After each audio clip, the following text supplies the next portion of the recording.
Miss হবে না আপনার পছন্দের টিভি শো। দেখুন জি5 অ্যাপে একদম ফ্রি। কেন গেছিলে ম্যাডামের বাড়িতে বলো আমাকে। তুমি সত্যি এই কথাটা জানার জন্য এত দূরে এসেছো কেন? যে তোমাকে ইনফরমেশনটা দিয়েছে যে আমি তার বাড়িতে গেছিলাম, সে তোমাকে বলেনি আমি এক্স্যাক্টলি কেন গেছিলাম? আমি জানি শ্রী তুমি ম্যাডামকে পছন্দ করো না, অনেক রাগ তোমার ওনার উপর, কিন্তু তার মানে এটা না তুমি ওনাকে মরে যেতে বলবে। এসব কি আজে বাজে বলছো তুমি? আমি কাউকে মরে যেতে বলিনি। তার মানে তুমি বলতে চাইছো ম্যাডাম মিথ্যে কথা বলছেন, তাই তো? হ্যাঁ, উনি যদি এই কথাটা বলে থাকেন তাহলে সম্পূর্ণ মিথ্যে বলছেন উনি। সবাই মিথ্যে কথা বলছে শ্রী, তাই না? একা তুমি সত্যি বলো। কি হয়েছে বলো তো তোমার রাজ? তুমি কেন আজকাল আমার কোনো কথাই আর বিশ্বাস করতে পারছো না? কারণ তুমি যা যা ঘটাচ্ছ তারপরে তোমাকে বিশ্বাস করা চাপের। দেখো রাজ, আমি জানি না, আমি সত্যিই জানি না তোমার ওর সম্পর্কে কি ধারণা রয়েছে, কিন্তু ও অন্যান্য মিথ্যে কথার মতোই না এটাও তোমাকে মিথ্যেই বলেছে। আমি ওকে এরকম কিছু বলিনি। হিংসে হচ্ছে তোমার শ্রী, তাই না? জেলাস তুমি, তাই তো? সব বুঝতে পারছি। ছি ছি ছি ছি শ্রী, তোমার এত ছোট মন আমি ভাবতেও পারিনি। উনি আমাকে চাকরি দিয়েছেন, আমি ভালো পারফর্ম করছি বলে আমাকে গাড়ি দিয়েছেন, ভালো পোস্ট দিয়েছেন। মায়ের শরীর খারাপের সময় উনি আমাদের পাশে দাঁড়িয়েছে, মায়ের যাতে কষ্ট না হয় তাই মায়ের জন্য খাবার পাঠিয়েছে। আর এইসব দিকে তোমার আসল রূপ বেরিয়ে গেল।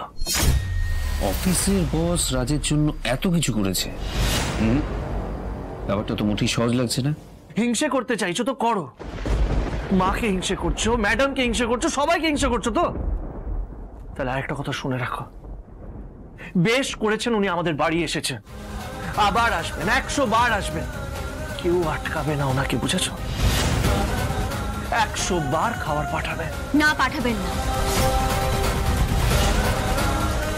অন্যায় করেছো তুমি শ্রী, বাড়িতে ওনাকে অপমান করেছো, আর এখনো তুমি ওনাকে একটা সরিও বলো।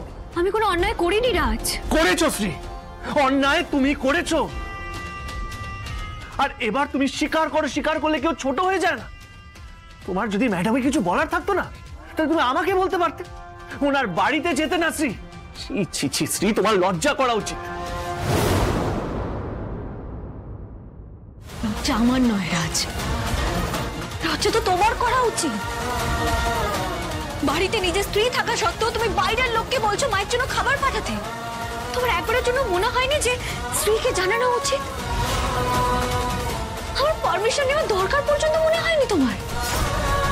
তোমার কি মনে হয় এতে তোমার বউয়ের সম্মান নষ্ট হয়নি বলে তোমার মনে হয়েছে কি?